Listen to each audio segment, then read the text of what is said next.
नमस्कार मित्रांनो, उद्या आलेली सोमवती अमावस्या अतिशय विशेष मानली जाते।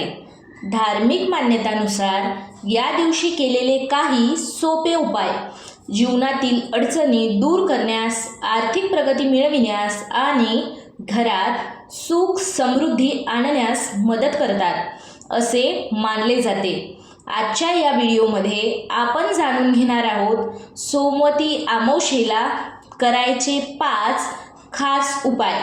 त्यामुळे व्हिडिओ शेवटपर्यंत नक्की पहा, कारण शेवटचा उपाय अनेक लोक विशेष प्रभावी मानतात। चला तर जाणून घेऊया उपाय क्रमांक 1। पहिला उपाय म्हणजेच शिवपूजन आणि मंत्रजप। सोमवती अमावस्येच्या दिवशी सकाळी स्नान करून भगवान शिव आणि माता पार्वतीची पूजा करा।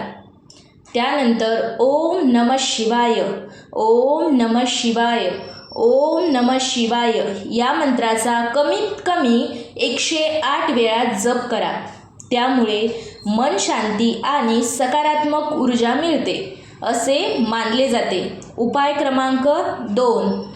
पिंपळ वृक्षाची पूजा आणि त्या दिवशी पिंपळाच्या झाडाला जल अर्पण करा आणि 7 किंवा 11 प्रदक्षिणा घाला।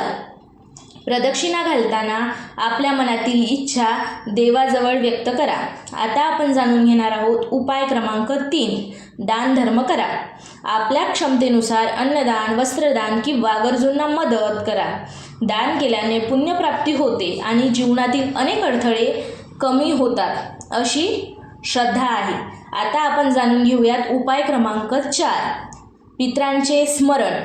अमावस्येला पितरांचे स्मरण करणे शुभ मानले जाते। आपल्या पूर्वजांसाठी प्रार्थना करा आणि त्यांचा आशीर्वाद मिळवा अशी मनोभावे प्रार्थना करा। आता शेवटचा उपाय क्रमांक 5 आणि अतिशय प्रभावी असा उपाय। तुपाचा दिवा लावा। संध्याकाळी घराच्या देवघरात किंवा तुळशीजवळ तुपाचा दिवा लावा। यामुळे घरात सकारात्मक वातावरण निर्माण होते आणि सुख समृद्धी वाढते असे मानले जाते। मित्रांनो, हे होते सोमवती अमावस्येला करायचे 5 विशेष उपाय। तुम्ही यापैकी कोणता उपाय करणार आहात हे कमेंटमध्ये नक्की सांगा। व्हिडिओ आवडला असेल तर लाईक करा, शेअर करा आणि चॅनलला सबस्क्राईब करायला विसरू नका। भेटूया पुढच्या व्हिडिओमध्ये। धन्यवाद। आणि अशाच टॉपिकवर म्हणजेच सोमवती अमावस्या किंवा अमावस्येच्या टॉपिकवर आपल्या चॅनलवर अगोदरच 2 व्हिडिओ अपलोड झालेले आहेत, तर नक्की बघा।